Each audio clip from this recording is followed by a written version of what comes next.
Hey guys, and welcome to All the Mods 9 progression log 15 at this point. However, I don't have as much stuff for you guys this week again. Uh, Helldivers dropped a very big patch on Wednesday, or sorry, Tuesday, and I've been just doing that pretty much all week. I still have a few things to show you, but a lot of things that have been done have basically just been encoding 47,000 recipes. And what has been done actually hasn't been me. It's been Cosmic Eclipse, who's been helping me with this base now. She's been working on a lot of magic stuff, so I can show you that. I don't know anything about it, but I can show you what it looks like. She's been doing a lot of like Cataclysm mob farming, and let me tell you, those things have way too much HP, and they want you to farm way too many of them. So yeah, I guess I can go ahead and show you the list. I've found, I'm pretty sure I mentioned last week that PVC, polyvinyl chloride, disappeared. I don't know where I had set it up, and it had gotten unset up at some point. So I don't know what happened to it, but I did fix it. It's somewhere. Here it is. It's back here. So we got PVC again. Oh, okay, working and disabled. Yeah, it's level emitted, so um, yeah, we're good on that now. I set up a few other things as well. So I'm gonna go ahead and talk about there's a mechanic. So in order to craft to build the ZPM energy hatch, let me find out where it is. Right here? No, where is the energy hatch? Here it is. Where? That's voltage transformer. ZPM energy hatch. So in order to set up to actually get this, you have to do some research on an LUV energy hatch to get a data orb for it. However, this isn't in a scanner; it's in a research station. And you can see here, this requires computational units. Well, the quest book doesn't tell you anything about the research station. It literally isn't even in the quest book, as far as I can tell. I looked for it and I couldn't find it. We can go. I mean, it should be in like the ZPM era. The ZPM age, and it's not here. Uh, yeah. So they don't even tell you to go do any of that stuff. They just say build the IV energy. Oh, this is UV. Hold on. They just go, yep, make the ZPM energy hatch. And this is not the database. This is the laser hatches and stuff for like the super hardcore endgame Greg Tech energy transfer stuff. Um, so it doesn't show up in here. And the research station requires computational units, and it has something to do with high performance computational arrays. And these, I assume, theoretically produce computational units. However, there's a lot of other things about this I just don't understand. Um, this is some places I can go to get some information, but I kind of want to see if I can figure it out myself. And then once that's done, I'll, share it with you guys. However, if anyone has any tips, feel free. So there's HPCA computational components and stuff. I actually have sort of a multi-block in progress. Um, Over here. Also, I think a lot of the assembly lines are going to get moved. I think I'm going to start putting them over here because it looks like, you know how we have the data access hatches before? Here, I'll quickly pop over there again. Um, I love the travel anchors, by the way. They're so nice. So you see how we have the data access hatches here? I think you can use something else in the assembly lines that allows you to have, because there's a data bank, there's also a data bank. And bulk data storage, transfer with optical cables. So I think you can store like the data sticks in the data bank, right? And then you can hook up your assembly lines to it, and then the assembly lines can pull from the data bank. So you don't have to have like, right here, this assembly line can only make these two recipes, even if we give it materials for something else, because it doesn't have the data stick. I think the database will allow it to do anything as long as it's hooked up to, the database. So that's kind of cool. So hopefully we can but there's not enough room over here for this. So these are gonna get moved somewhere else if that's actually how it works. And I'll probably put a lot. And we might actually have to put a few things on passive for assembly lines. I'm not exactly sure yet. Oh, actually, I do know. There's processors like the crystal mainframes have to get put on passive maybe. Uh, because these things are 40 seconds each, so I don't really want to have that on demand. Otherwise, it'll take forever. Unless, of course, I set it up like craft a stack at a time or something, and even then it would take forever.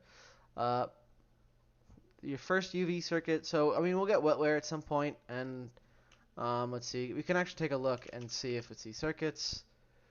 Uh, uh, let's see. The wetware is your final UV circuit. This requires, oh yeah, another assembly line. So we'll have to set up some assembly lines for passive stuff for like the more advanced tier of circuits and stuff. So we're definitely gonna have to move those over here. The other thing is this thing, because you guys noticed it takes cooling, right? Well, I'm pretty sure. Well, there's something called PCB coolant. You need that for some crafting recipes. First off, uh, you need it to make a lot of the HPCA stuff, as well as a few other of these components as well. Um, and then I assume it's used in cooling it, because if we look at the multi-block, you can see over here it has an input hatch. So I assume it consumes PCB coolant for cooling. Either for maybe it's like active cooling. Because let's see, that's bridge components. I still don't know what that is. Heatsink. Yeah, okay. So we have heat sinks. Provides one cooling of passive. So maybe I don't know. Like I said, there's nothing in any of the quests that tell you how to build this, or what it does, or how it works. Also, like the sort of like the compass thing that exists for some of the GregTech machines is effectively kind of worthless. I'm not gonna lie. It's basically a placeholder at this point. It doesn't have any information. The information is either mostly it's missing, so that hasn't been of any help. We do have some computer data transmission hatches. So I assume you hook this up to the research station, and you're using these things to power the research station in terms of computational units. But yeah, I'm not exactly sure. But so that's going to be a little bit of a fun experimental thing to do, which will be cool. So that's still in progress. So it's going to be fun, but it's going to be a little bit of a trial and error thing, as is most things with GregTech. So that's all right, but we'll get there in the end.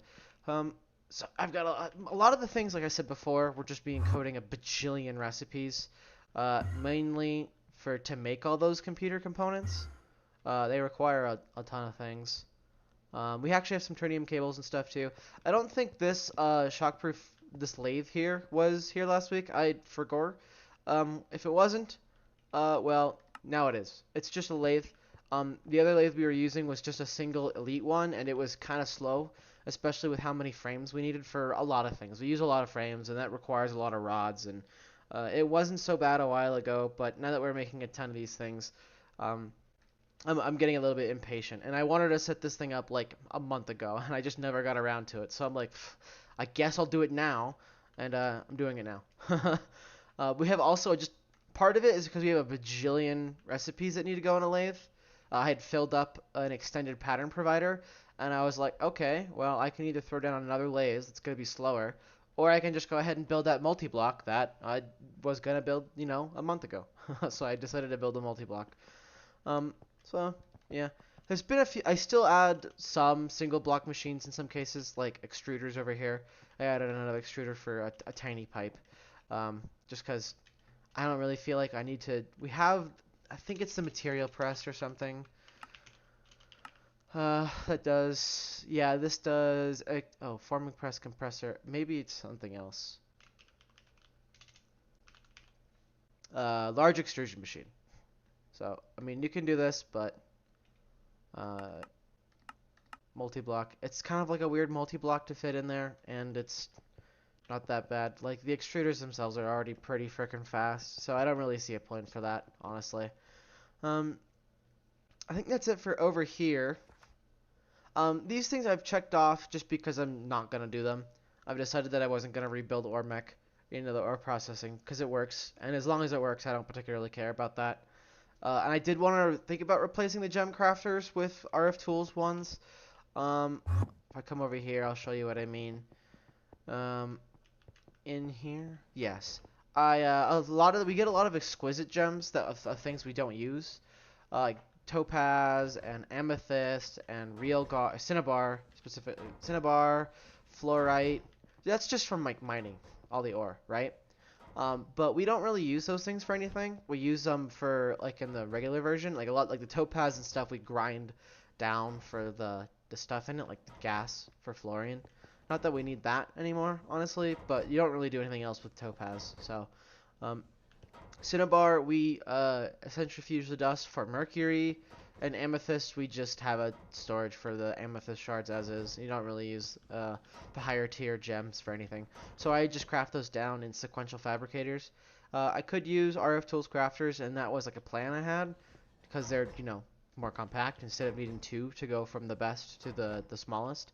Um, was it requires you could do it in one step and it would be a lot faster, but it works. And I, as powerful as RF Tools crafters are, they really annoy me.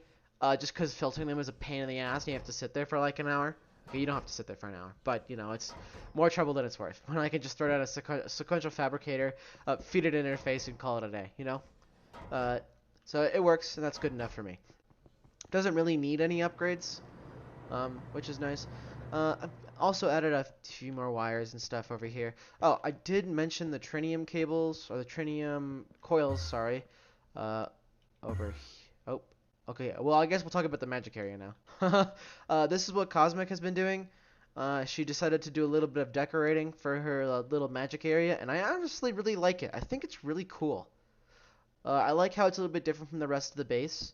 And honestly, this kind of like scaffolding style frame over it, I really like it. And it's making me wonder if I want to do some stuff for the rest of the base like that, at least for the rest of the walkways. Because the walkways are kind of flat, and it's definitely a lawn base. I like the way the base is, but there's always room for improvement. That's just the natural state of a Tech base. They're always in change. They're always in a state of flux. They're never permanent. Um, so that's kind of the problem I have with this base. I've mentioned it before. Is the way it was designed is it can't be completed, quote unquote, until it's done, and it's never really gonna be done. So you have to figure out some kind of style that is either you can easily access and make changes to without having to get inside all the facades or whatever, or like remove them, or I guess like just something that looks good while it's in progress. Lots of blood magic over here. There's some R's stuff somewhere. Um, yeah. She's been doing Cataclysm for some stuff because you need a lot of Cataclysms things for the stars. I think she's working on Maha Sukai. I don't know how to pronounce that. Because it gives you like the big damage sword. So that'll be really nice for the farming the Cataclysm mons because they have like a bajillion HP. And she spent like a whole day farming two of them because they have like 30,000 HP or some shit like that in some cases. It's ridiculous. Um, and with a regular sword, it's takes forever. I need to hand her off Morgan, honestly, if she's gonna continue doing that. I haven't been on in a while though. Like I said, playing Helldivers has been fun. Helldivers is really good. Again, it's great. Anyway, we have some trinium coils over here for the ABS. What is that? What is this? It's an Ars Nouveau mod. Oh, look at it. Just chilling. Thick. Anyway. So we have some tritium coils. You need this for, what's it called again? Uranium, rhodium, dinucleotide ingots. You use that for the wires. Rhodium. I forget exactly what we used this for. Object holders for that for part of the research station. Oh, the actual HPCA itself and the research station itself. And you can also get a better superconducting coil block because there's a bunch of ways to make superconducting coil blocks. You have the LUV recipe, which requires 3 buckets of liquid trinium, niobium, titanium, and some indium. And then you can go up to the ZPM recipe, which only requires 2 buckets, and the UV recipe only requires 1. You do use superconducting coil blocks in fusion reactors. All of them. Oh, and the laser transformers, the giant multi-block, the micro universe orb, This is something that's like this is the best. This is okay. Now I don't know if it's the best, but it's the largest megastructure, uh, multi-block. I guess megastructure is correct in this case. In the game, it requires the Greg star to produce, uh, and it requires 16 times 81 ATM stars, which is not what we're going to be doing. We're getting 10, and we're going to be done. So after that, I don't. After that, we're done. I've spent like 500 hours in this world, and I'm still enjoying my time. But at this point, when we get here, or when we get to the Greg Star, I imagine it'll be 750 to 800 hours.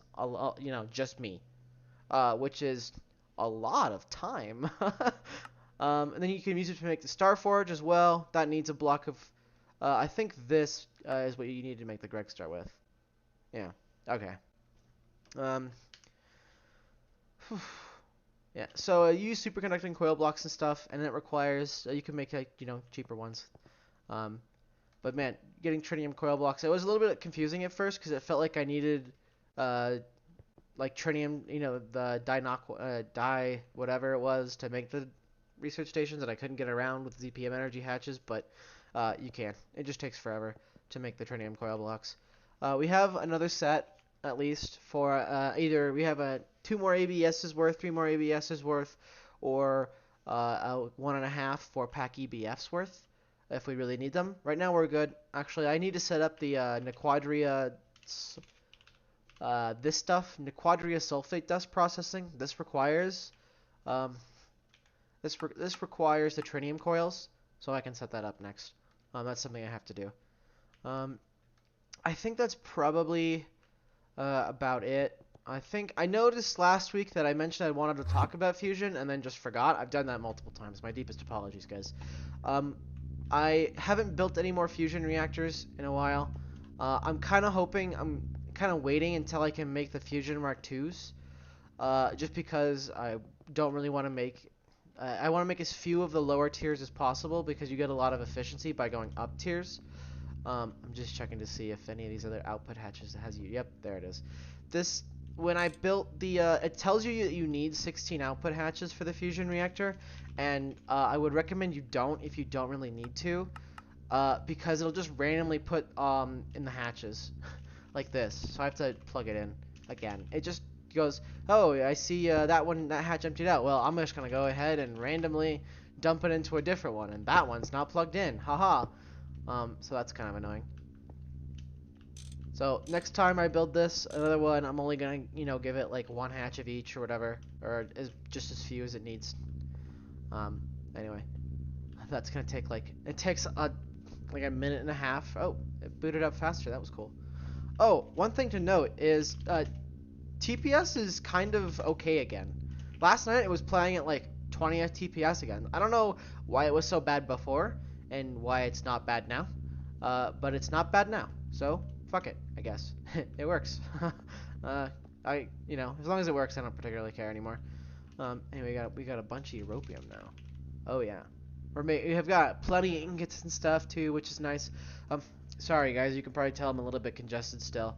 I'm not really sick, but I think I had to go to the doctor for like a week-long course of antibiotics, and it still hasn't completely fixed me, unfortunately. I think he was kind of worried about a lung infection, but I don't know. I'm still okay, guys. Don't worry. I'm still in good spirits and in decent enough health to, do everything that needs to be done. The fusion reactor, by the way, we're still chilling on power, which is nice. We did actually, I think we're up to like 20 million consumption. Yeah, we're up to 20 million consumption now, because I threw out a couple more ZPM machines in places and things like that, and I overclocked a few other things to ZPM, a few EBFs and things. So we are good on power, which is nice, and it wouldn't be too hard to just, increase the burn rate. This is running just fine. It turned off again last night. I think what happens is when no one's on for a while and it deloads, and it loads up before the AE network turns back on. It burns through all its coolant, goes into like damage spike mode, and then automatically scrams itself. Which is why stuff like this was why I turned off meltdowns. I mean, you can also easily solve that with just some redstone circuits with like, oh, if it's too hot or it starts getting damaged, you immediately turn it off. But at the end of the day, that it's still, I guess that would have fixed it. But I also just don't really want to deal with the meltdown to begin with, even the risk. Just I just don't find that fun. And it's an easy enough solution to just throw a circuit down, so you can just make it a non-issue. So I don't particularly care. Fusion reactor is still going strong, which is nice. Been a real help here. And we can always just bump this up just by changing some numbers in here. We can go up to 60, and we still have, at least we have more than 50% of headroom on this. We can double this if we have to. If we do that, though, we'll have to throw down another entangler, but those are dirt cheap for us at this point. So, power, it will, like I mentioned last week, power will no longer be a problem, I imagine, for the rest of the save. Even if we max out on the fusion reactor, it wouldn't be too hard to just throw down another and extend the fuel production.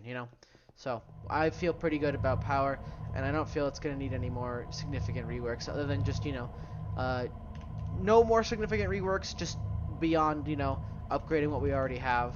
I have some more induction cells, by the way, as well, so I can throw that in there. Because you can see we're up to 30. We just hit the halfway mark last night on the induction matrix. So we're so nice on power. It's been great. I could turn my power plant off for a while, and we'd be pretty good on the battery, which is the whole point of it. Give you some buffer. I think that's probably about it, unfortunately. Like I mentioned earlier, I didn't have as much stuff to show you guys this week. I haven't hit any like big milestones. I've just been, encoding in recipes, throwing a machine down or something like here's PCB coolant. I've thrown some benders down for some more foils. Thrown some wire mills down for some more wires.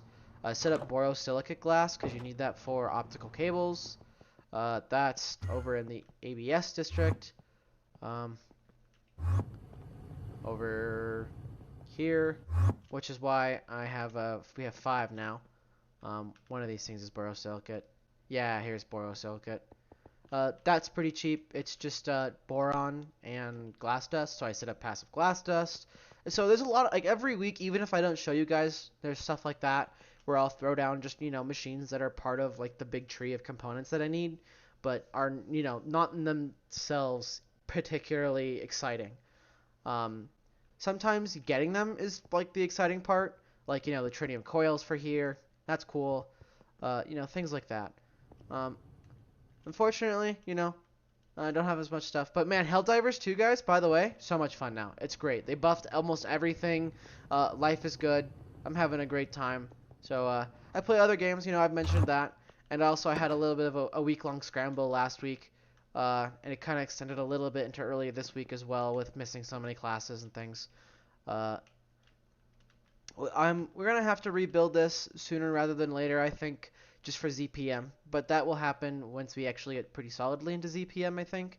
But I may not just rebuild this and then just build another clean room, like right next to it, and then just do ZPM in there instead. Because I'm kind of tired of rebuilding the clean room every so often, But yeah, it is what it is. I think actually the next tier of clean room anyway needs like the sterilizing filter casings. We're going to need that for like the wetware stuff, so I might need a new one anyway for those kinds of things. So it might be worth building another clean room, or maybe even 2. Just, one right there, call it a day. That'll probably be enough for the rest of the pack, but, it's Cryptic, so who knows. I always thought some other things would be enough. Thinking about it, actually, we might be able to make the blast chiller, or let's see, bulk blast chiller. How do you make this? We might be able to make this now. ZPM field generators. Maybe. What does this take? Yeah, we actually might be able to make this. Oh, this requires a research station, so not quite yet. The research station is like the next big progression thing, because it's what you need for like the ZPM and tiers above. You can't just use regular scanners anymore. So once we get this research station working, I think we're gonna see a lot of big progress just come pretty quickly. You know, ZPM, we'll get into the ZPM tier, and that'll give us a lot of different things. Like I think that'll give us the rotary hearth furnace as well. Yeah, that'll get us the rotary hearth furnace, which is this giant multi-block, by the way. This is the passive EBF, or not, sorry, not the passive EBF. The paralyzed EBF, the big multi-block version. So you can do this with all the, you can do parallelization with this. Though I'm not exactly sure how necessary that's gonna be, considering we already have a bunch of EBFs that are on passive. That seems like something it would be really good if you were doing alloys on demand.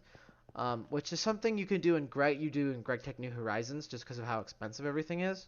But for this pack, it's not so bad, and doing a lot of passive systems is really nice. And it's kind of like the king, you know. I've found that rather than starting off with auto crafting, it's best to go into passive systems originally, because you can do handcrafting in terminals very, very easily, and that's not so bad. So you passive everything else, and then you do auto crafting after that, and that means you don't have to auto craft everything anyway. You'll already have a ton of resources that are ready to auto craft, uh, so it'll shorten a lot of time too. Um, so I don't know if we'll actually even build one of these things, but that could change depending on, especially with how expensive this thing is. Look how huge this thing is. That's like a one, three, six. So that was like 13 by 13. So this would take a whole chunk, a whole working area. Um, and that would be fine, but yeah, but I don't know.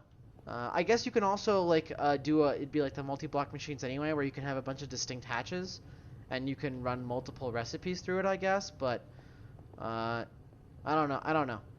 That'll have to be something I think about. I think. Uh, that's fun. Yeah, it's a funny phrasing.